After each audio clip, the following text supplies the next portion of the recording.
Sabi mo sure na hindi magkakamali ang pamamahala? Sabi mo may basbas ng Diyos yon? Sabi mo sumunod na lang kami? E di paano yun? Nagkamali siya ng pinili. E di walang basbas ng Diyos yon? Tapos iba sanang iboboto ko, di ba?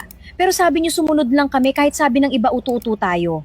Tapos ngayon, nananahimik kami sa mga bahay namin, nagtatrabaho ng maayos.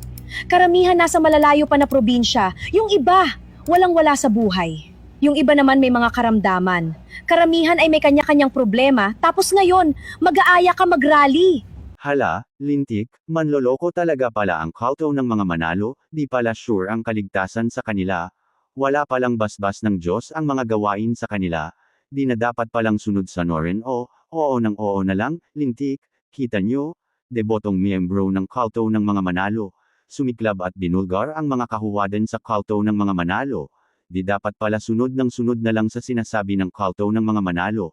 At na kung sino ang iboboto.